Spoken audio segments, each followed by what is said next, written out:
Assalamualaikum warahmatullahi wabarakatuh, teman pecinta sejarah. Bertemu lagi dengan saya Anissa Amisani di program audiobook. Masih di buku yang kedua, yaitu buku 60 Sirah Sahabat Rasulullah Shallallahu Alaihi Wasallam. Dan hari ini kita masuk ke sahabat yang ke-31, sahabat yang namanya sangat terkenal, yaitu Zaid bin Sabit, sang penghimpun Al-Quran. Teman pecinta sejarah, selamat menyimak.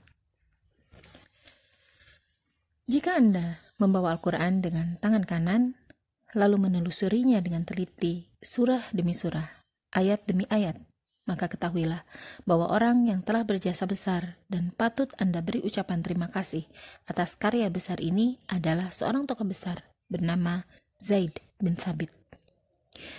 Peristiwa-peristiwa pengumpulan Al-Quran sampai menjadi satu mushaf atau buku tidak terpisahkan dari nama besar ini. Seandainya diadakan tabur bunga untuk mengenang mereka yang berjasa dalam menghimpun dan pengurutan Al-Quran, maka Zaid bin Sabitlah akan mendapat jatah bunga terbanyak. Ia termasuk kaum Ansor. Sewaktu Rasulullah Shallallahu Alaihi Wasallam menginjakkan kaki di Madinah, usianya baru 11 tahun. Anak kecil ini masuk Islam bersama keluarganya dan pernah didoakan oleh Rasulullah Shallallahu Alaihi Wasallam. Satu keutamaan tersendiri. Ia dibawa oleh orang tuanya berangkat ke perang Badar. Namun Rasulullah melarangnya ikut bertempur karena usia dan tubuhnya masih kecil. Di perang Uhud, bersama rekan-rekan sebayanya, ia menghadap Rasulullah dengan mengiba agar beliau mengizinkan mereka ikut perang. Bahkan, keluarga mereka juga turut mengiba kepada Rasulullah agar mereka diperkenankan ikut perang. Rasul melayangkan pandangannya ke para penunggang kuda ini. Ada rasa bangga tersirat di wajah beliau. Namun tampaknya kali ini beliau juga tidak akan mengizinkan mereka bergabung dalam pasukan perang. Akan tetapi Rafi bin Khadij, satu dari mereka, tampil ke hadapan Nabi dengan membawa tombak. Ia memainkan tombaknya dengan sangat lihai.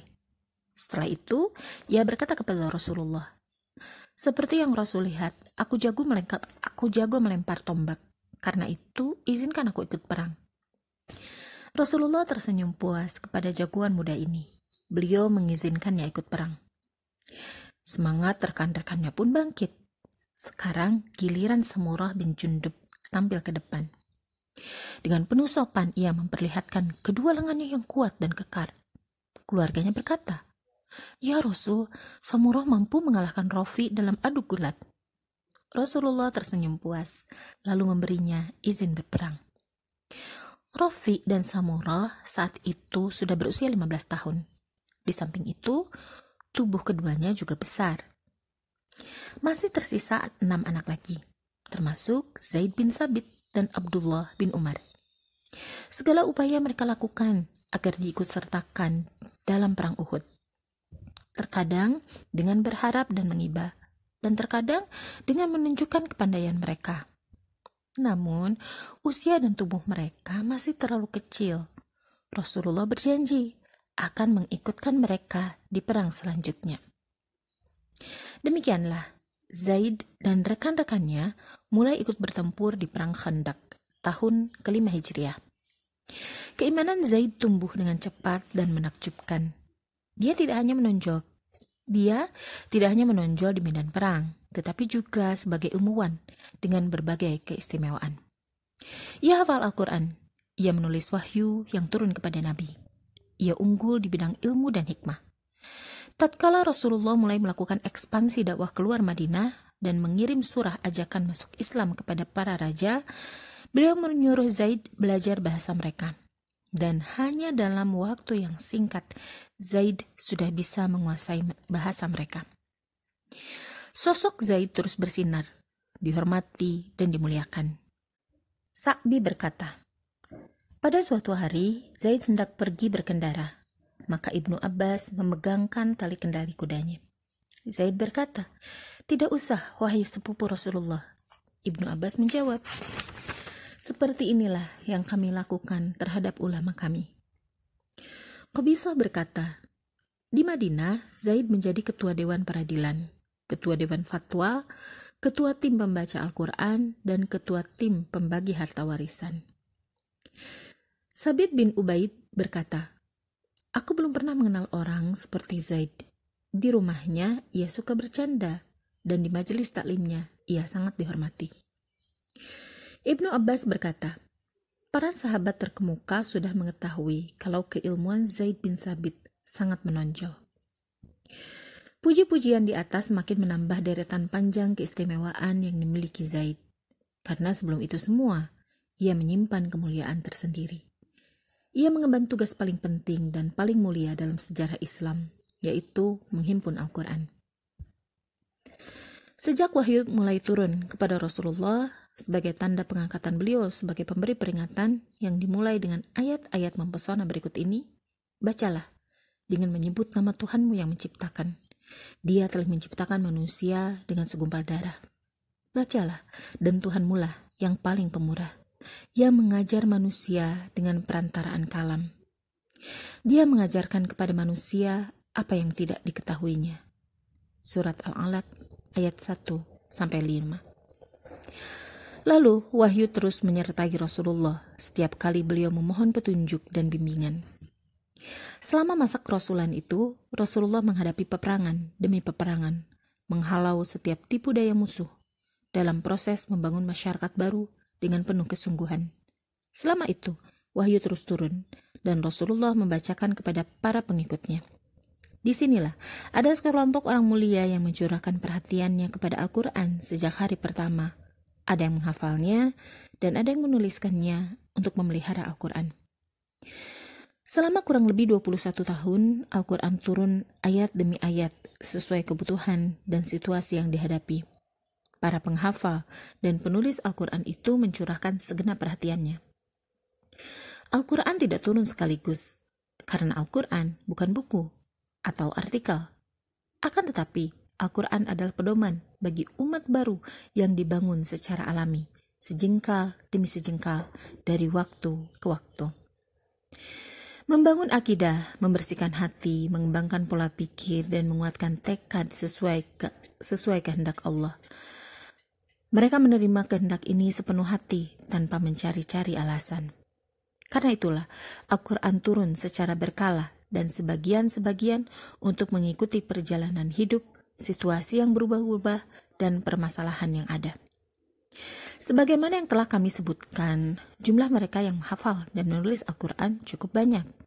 Di antara yang terkemuka adalah Ali bin Abu Thalib, Ubay bin Ka'ab, Abdullah bin Mas'ud, Abdullah bin Abbas, dan seorang tokoh mulia yang sedang kita bicarakan sekarang, yaitu Zaid bin Thabit. Semoga Allah ridho kepada mereka semua.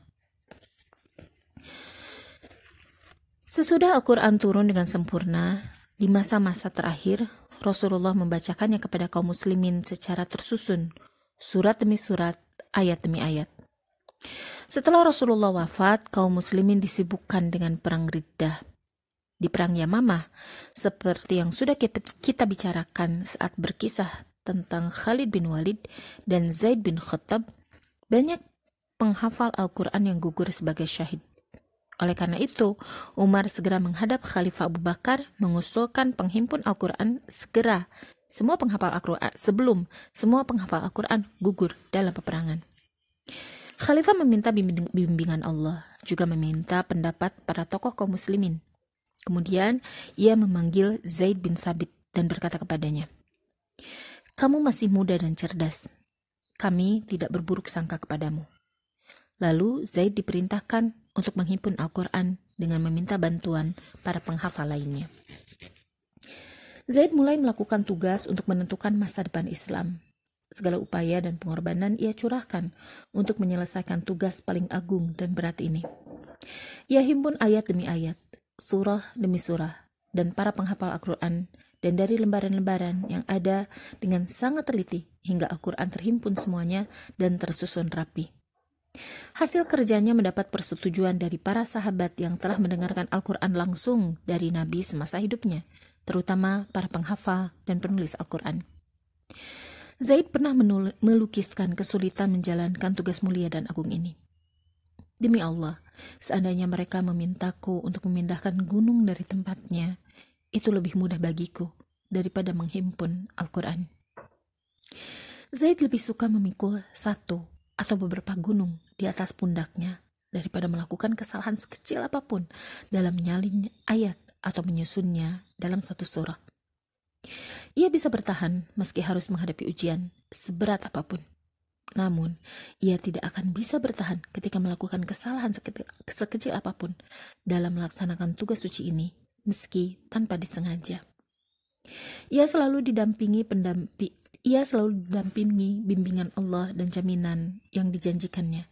Sesungguhnya, kami yang menurunkan peringatan Al-Quran dan sesungguhnya kami akan memeliharanya. Al-Hijr ayat 9. Maka Zaid dapat melaksanakan tugas penting ini dengan sebaik-baiknya. Inilah tahapan pertama penghimpunan Al-Quran. Al-Quran tersalin dalam beberapa mushaf. Antara mushaf yang satu dengan mushaf yang lain ada sedikit perbedaan, meskipun tidak esensial. Seiring perjalanan waktu, peristiwa yang terjadi di lapangan mengharuskan para sahabat menjadikan Al-Quran hanya satu mushaf. Dan masa pemerintahan Khalifah Utsman, kaum muslimin terus melanjutkan ekspansi dakwahnya sehingga mereka semakin jauh dari kota Madinah. Di samping itu, gelombang manusia yang masuk Islam yang memiliki perbedaan bahasa dan dialek juga semakin banyak. Saat itulah perbedaan mushaf menimbulkan perbedaan cara baca terhadap Al-Quran. Bahkan terjadi perbedaan cara baca antara para sahabat generasi tua dengan kalangan muda. Karena itulah, sejumlah sahabat yang dipimpin Hudzaifah bin Yaman menghadap Khalifah Utsman mengusulkan pentingnya penyatuan Al-Quran. Khalifah meminta petunjuk pada Allah dan meminta pendapat para sahabat lainnya. Sebagaimana Khalifah Abu Bakar dulu menugaskan Zaid bin Thabit, sekarang Khalifah Utsman juga menugaskan Zaid. Zaid mengumpulkan rekan-rekannya. Mereka mengambil beberapa mushaf yang selama ini sengaja disimpan di rumah Hafsah binti Umar. Bersama rekan-rekannya, Zaid memulai tugas berat dan mulia ini. Mereka yang bersama Zaid melaksanakan tugas ini adalah para penulis dan penghafal Al-Quran. Hampir tidak ada perbedaan pendapat di antara mereka. Kalaulah ada, mereka menjadikan pendapat Zaid sebagai pedoman. Sekarang, saat kita melihat Al-Quran dengan mudah atau sedang mendengarkan Al-Quran dibacakan dengan benar, kita sama sekali tidak berpikir bahwa ada kesulitan besar yang dihadapi oleh para penghimpun Al-Quran di masa lalu. Sungguh, kesulitan yang mereka hadapi sama persis dengan kesulitan di medan perang untuk menegakkan kalimah Allah dan menghancurkan kegelapan dengan cahaya ilahi. Radhiyallahu anhu, Zaid bin Thabit.